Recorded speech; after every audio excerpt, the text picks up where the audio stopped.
ಮಂಡ್ಯದ ಆದಿಚುಂಚನಗಿರಿಗೆ ನಾಳೆ ಪ್ರಧಾನಮಂತ್ರಿ ನರೇಂದ್ರ ಮೋದಿ ಭೇಟಿಯನ್ನು ಕೊಡಲಿದ್ದಾರೆ. ಆದಿಚುಂಚನಗಿರಿ ಭೈರವೈಕ್ಯ ಮಂದಿರವನ್ನು ಪ್ರಧಾನಿ ಮೋದಿ ಉದ್ಘಾಟಿಸಲಿದ್ದಾರೆ. ಭೈರವೈಕ್ಯ ಮಂದಿರದಿಂದ 1.5 ಕಿಲೋಮೀಟರ್ ದೂರದಲ್ಲಿರುವಂಥ ಶ್ರೀಗಿರಿ ತಪೋವನದ ಬಳಿ ಹೆಲಿಪ್ಯಾಡ್ ನಿರ್ಮಾಣ ಆಗಿದ್ದು, ಹೆಲಿಪ್ಯಾಡ್ಗೆ ಬಂದಿಳಿದ ಬಳಿಕ ರಸ್ತೆ ಮೂಲಕ ಪ್ರಧಾನಿ ಆಗಮಿಸಲಿದ್ದಾರೆ. ಮೊದಲು ಗೋರಕ್ಷನಾಥರು ತಪಸ್ಸು ಮಾಡಿದ ಜ್ವಾಲಾಪೀಠ ದರ್ಶನ ಪಡೆಯಲಿದ್ದಾರೆ. ನಂತರ ಕಾಲಭೈರವ ಸ್ವಾಮಿಗೆ ಮಂಗಳಾರತಿ ಮಾಡಿ ದರ್ಶನ ಪಡೆದ ಬಳಿಕ ಮಂದಿರದ ಉದ್ಘಾಟನೆ ಮಾಡಲಿದ್ದಾರೆ. ಮಧ್ಯಾಹ್ನ 12:30ರವರೆಗೆ ಮಾತ್ರ ಶ್ರೀ ಕ್ಷೇತ್ರಕ್ಕೆ ಭಕ್ತರಿಗೆ ನಿರ್ಬಂಧವಿದ್ದು, ಮಂದಿರ ಚಾಲನೆ ಬಳಿಕ ಎಂದಿನಂತೆ ದರ್ಶನಕ್ಕೆ ಅವಕಾಶ ಇರುತ್ತೆ. ನೀವು ಕೇಳಿದ್ವಿ, ಮೋದಿಜಿಯವರು ಬಂದ ನಂತರದಲ್ಲಿ ಹೋಗುವಷ್ಟು ಕಾಲ ಏನೆಲ್ಲ ಕಾರ್ಯಕ್ರಮ ನಡೆಯುತ್ತೆ. ಶ್ರೀಗಿರಿ ತಪೋವನ ಅಂತವರು ಕೂಡ ನೋಡಿ, ಈ ಜಾಗದಿಂದ ಸುಮಾರು 1.5 ಕಿಲೋಮೀಟರ್ ಅಂತರದಲ್ಲಿ ನಮ್ಮ ತಪೋವನ ಇದೆ. ಆ ತಪೋವನದಲ್ಲಿ ಹೆಲಿಪ್ಯಾಡ್ ಇದೆ.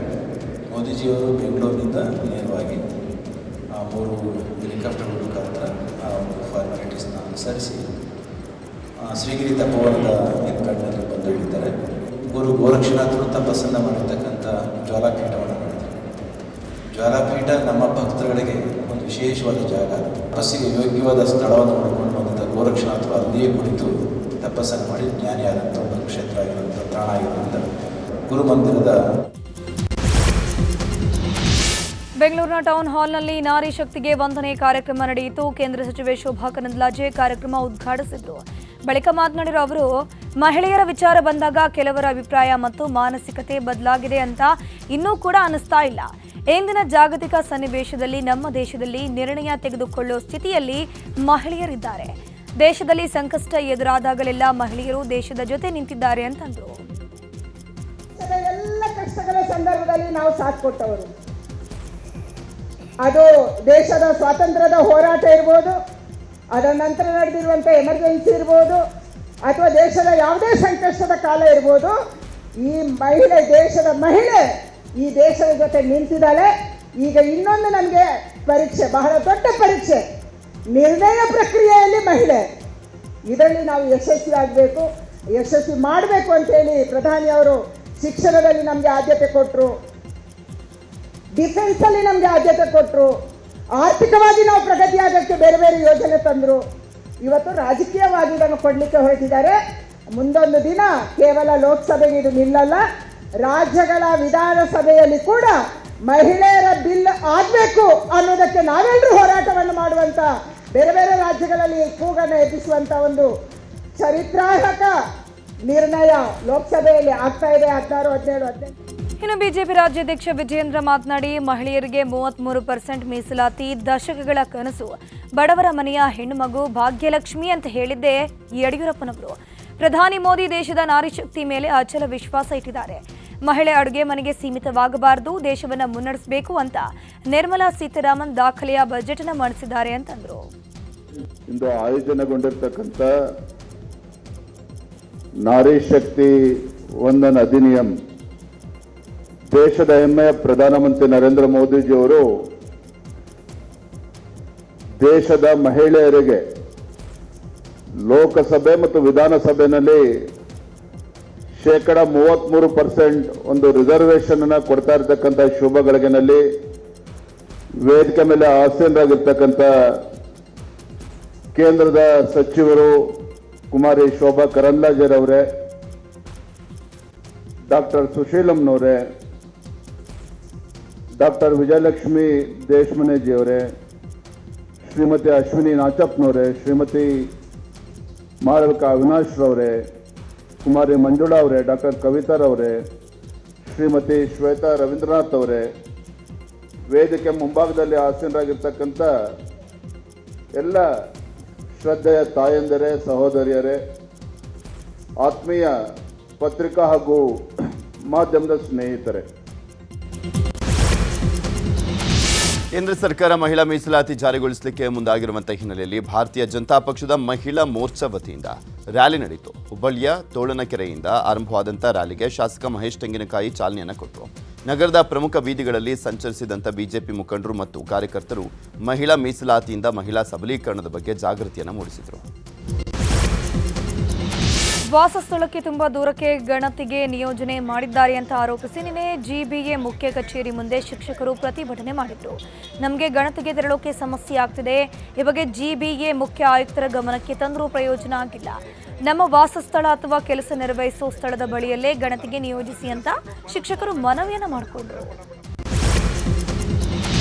ಬಾಗಲಕೋಟೆಯಲ್ಲಿ ಕಾಂಗ್ರೆಸ್ ರ್ಯಾಲಿ ವೇಳೆ ಸಾವನ್ನಪ್ಪಿದಂಥ ಮಹಿಳೆ ಕುಟುಂಬಸ್ಥರಿಗೆ ನೆರವನ್ನು ಕೊಡಲಾಗಿದೆ. ಮೃತ ಮಹಿಳೆ ಕುಟುಂಬಸ್ಥರಿಗೆ ಕಾಂಗ್ರೆಸ್ ಮುಖಂಡರು 5 ಲಕ್ಷ ರೂಪಾಯಿ ಹಣವನ್ನು ಕೊಟ್ಟಿದ್ದಾರೆ. ಸಿಎಂ ಸಿದ್ದರಾಮಯ್ಯ ಆಪ್ತ ಹೊಳಬಸ್ಸು ಶೆಟ್ಟಿ, ಉಮೇಶ್ ಮೇಟಿ ಅವರು ಹಣವನ್ನು ಹಸ್ತಾಂತರ ಮಾಡಿದರು.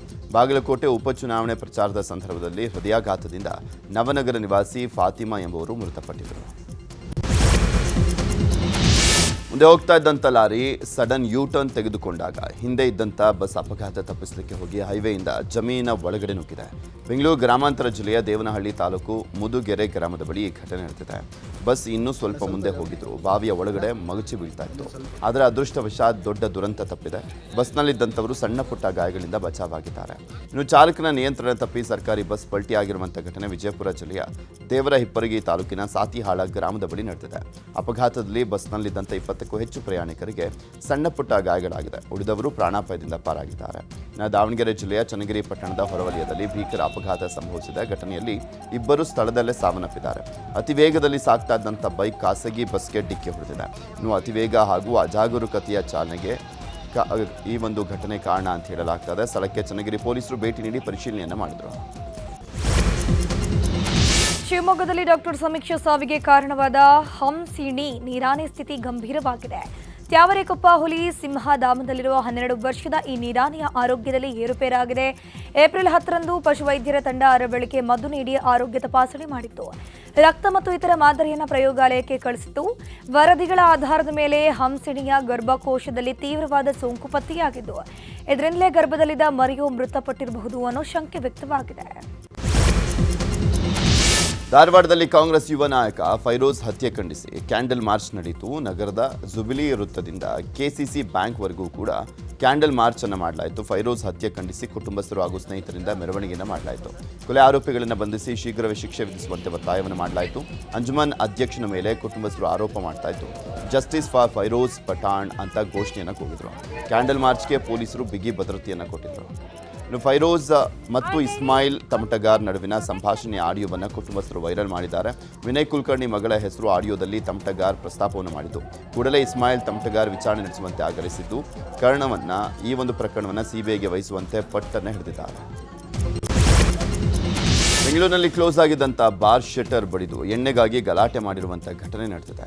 ಮದ್ಯದ ಅಮಲಿನಲ್ಲಿ ಪೊಲೀಸರ ಮೇಲೆ ಕೈ ಮಾಡಿ ವ್ಯಕ್ತಿಯೊಬ್ಬ ಅರೆಸ್ಟ್ ಆಗಿದ್ದಾನೆ. ಎಲೆಕ್ಟ್ರಾನಿಕ್ ಸಿಟಿ ಪೊಲೀಸರಿಂದ ಸಾಯಿಕುಮಾರ್ ರೆಡ್ಡಿ ಎಂಬಾತನನ್ನು ಬಂಧಿಸಿದ್ದಾರೆ. ಕೊಪ್ಪಳದಲ್ಲಿ ಲವ್ ಜಿಹಾದ್ ಆರೋಪ ಪ್ರಕರಣ ದಿನೇ ದಿನೇ ಒಂದೊಂದೇ ಆಯಾಮವನ್ನು ಪಡ್ಕೊಳ್ತಾ ಇದೆ. ಈ ಬಗ್ಗೆ ಕೊಪ್ಪಳ ಎಸ್ಪಿ ರಾಮರಸಿದ್ದಿ ಪ್ರತಿಕ್ರಿಯೆ ಕೊಟ್ಟಿದ್ದಾರೆ. ಆರೋಪಿ ಮುಸ್ತಫಾ ಮೊಬೈಲ್ ಎಫ್ಎಸ್ಎಲ್ಗೆ ಕಳಿಸಲಾಗಿದೆ. ಮುಫ್ತಾಸಾಗೆ ನೋಟಿಸ್ ನೀಡಿ ವಿಚಾರಣೆ ಮಾಡ್ತಿದ್ದೀವಿ ಅಂತಂದ್ರು. ಇನ್ನು ಇದೇ ವಿಚಾರವಾಗಿ ಹಿಂದೂಪರ ಸಂಘಟನೆ ಮುಖಂಡರು ಪ್ರತಿಕ್ರಿಯೆ ಕೊಟ್ಟಿದ್ದು, ಯುವತಿಯನ್ನ ಆರೋಪಿ ಹೆದರಿಸ್ತಿರೋ ಬಗ್ಗೆ ಅನುಮಾನ ಇದೆ. ಯುವತಿಯನ್ನ ಪ್ರತ್ಯೇಕವಾಗಿ ಕರೆದು ವಿಚಾರಣೆ ಮಾಡಬೇಕು. ಮುಸ್ತಫಾ ಮೊಬೈಲ್ನಲ್ಲಿ ಗಾಂಜಾ ಸೇದೋಕೆ ತಯಾರಿ ಮಾಡಿಕೊಳ್ಳೋ ವಿಡಿಯೋ ಕೂಡ ಇದೆ. ಕೋಲಾರ ತಾಲೂಕಿನ ನರಸಾಪುರ ಹೋಬಳಿಯ ದಾವನಹಳ್ಳಿ ಗ್ರಾಮದಲ್ಲಿ ಕೆರೆ ಅಂಗಳದ ಜಾಗ ಒತ್ತುವರಿ ಆರೋಪ ಕೇಳಿಬಂದಿದೆ. ಸರ್ವೆ ನಂಬರ್ 27ರಲ್ಲಿ 9 ಎಕರೆ 22 ಗುಂಟೆ ಕೆರೆ ಅಂಗಳದ ಜಾಗ ಒತ್ತುವರಿಯಾಗಿದೆ ಅಂತ ಗ್ರಾಮಸ್ಥರು ಆರೋಪಿಸಿದ್ದಾರೆ. ಪಿಯುಸಿ ವಿಜ್ಞಾನ ವಿಭಾಗದ ವಿದ್ಯಾರ್ಥಿಗಳು ಪರೀಕ್ಷೆ 1 ಮತ್ತು ಪರೀಕ್ಷೆ 2ರಲ್ಲಿ ಪಡೆದಂಥ ಅಂಕಗಳ ಪೈಕಿ ಯಾವುದು ಅತ್ಯಧಿಕವೋ ಆ ಅಂಕಗಳನ್ನೇ ಸಿಇಟಿ ಫಲಿತಾಂಶಕ್ಕೆ ಪರಿಗಣಿಸಲಾಗುತ್ತೆ. ಈ ವಿಷಯದಲ್ಲಿ ಗೊಂದಲ ಬೇಡ ಅಂತ ಕರ್ನಾಟಕ ಪರೀಕ್ಷಾ ಪ್ರಾಧಿಕಾರದ ಕಾರ್ಯನಿರ್ವಾಹಕ ನಿರ್ದೇಶಕ ಎಚ್ ಪ್ರಸನ್ನ ಸ್ಪಷ್ಟಪಡಿಸಿದ್ದಾರೆ. ರಾಜ್ಯದ ಕಾರಾಗೃಹಗಳಿಗೆ ಮಾಜಿ ಸೈನಿಕರನ್ನ ನೇಮಿಸಲಾಗಿದೆ. ರಾಜ್ಯ ಸರ್ಕಾರದ ಆದೇಶದಂತೆ 550 ಮಾಜಿ ಸೈನಿಕರನ್ನ ನೇಮಕ ಮಾಡಲಾಗಿದೆ. ಕಾರಾಗೃಹ ಮತ್ತು ಸುಧಾರಣಾ ಸೇವಾ ಇಲಾಖೆ ಡಿಜಿಪಿ ಅಲೋಕ್ ಕುಮಾರ್ ಮನವಿ ಮೇರೆಗೆ ಸರ್ಕಾರ ಆದೇಶ ಹೊರಡಿಸಿರೋದು.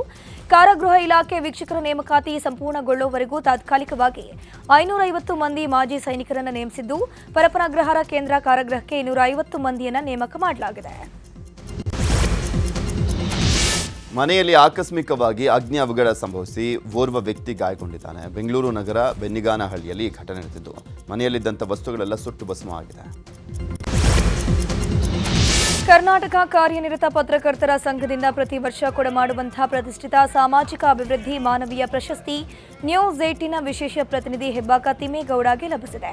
ಬೀದರ್ನಲ್ಲಿ ನಡೆದ ರಾಜ್ಯ ಮಟ್ಟದ ಪತ್ರಕರ್ತರ ಸಮ್ಮೇಳನದಲ್ಲಿ ಹೆಬ್ಬಾಕ ತಿಮ್ಮೇಗೌಡರಿಗೆ ಪ್ರಶಸ್ತಿ ನೀಡಿ ಸನ್ಮಾನಿಸಿ ಗೌರವಿಸಲಾಯಿತು. ಬೆಂಗಳೂರು ದಕ್ಷಿಣ ಜಿಲ್ಲೆಯ ಚನ್ನಪಟ್ಟಣ ತಾಲೂಕು ವಕೀಲರ ಸಂಘಕ್ಕೆ ಚುನಾವಣೆ ನಡೆದಿದ್ದು, ತಿಟ್ಟಮಾರನಹಳ್ಳಿ ಗ್ರಾಮದ ಟಿವಿ ಗಿರೀಶ್ ರವರು 3ನೇ ಬಾರಿಗೆ ಅಧ್ಯಕ್ಷರಾಗಿ ಆಯ್ಕೆಯಾಗಿದ್ದಾರೆ. 141 ಮತಗಳ ಪೈಕಿ 138 ಮತಗಳು ಚಲಾವಣೆ ಆಗಿವೆ. ಅದರಲ್ಲಿ ಟಿವಿ ಗಿರೀಶ್ಗೆ 71 ಮತಗಳನ್ನು ಪಡೆದು ಜಯಶೀಲರಾಗಿದ್ದಾರೆ.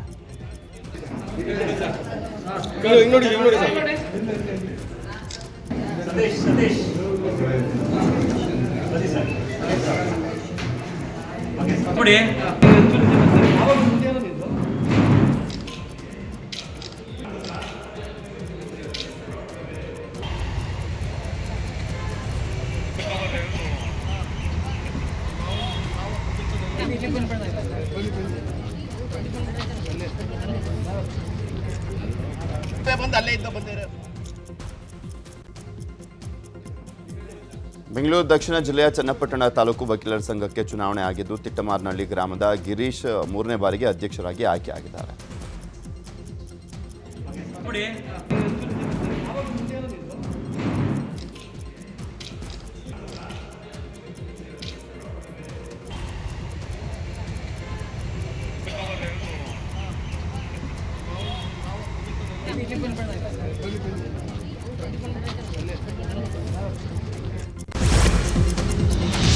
ಯಾದಗಿರಿ ಜಿಲ್ಲೆಯ ಸುರಪುರ ತಾಲೂಕಿನ ನಗನೂರ ಗ್ರಾಮದಲ್ಲಿ ಮಹಾದಾಸೋಹಿ ಶ್ರೀ ಶರಣಬಸವೇಶ್ವರರ ಮಠದ ಜಾತ್ರಾ ಮಹೋತ್ಸವ ಬಹಳ ಅದ್ದೂರಿಯಾಗಿ ನಡೆಯಿತು.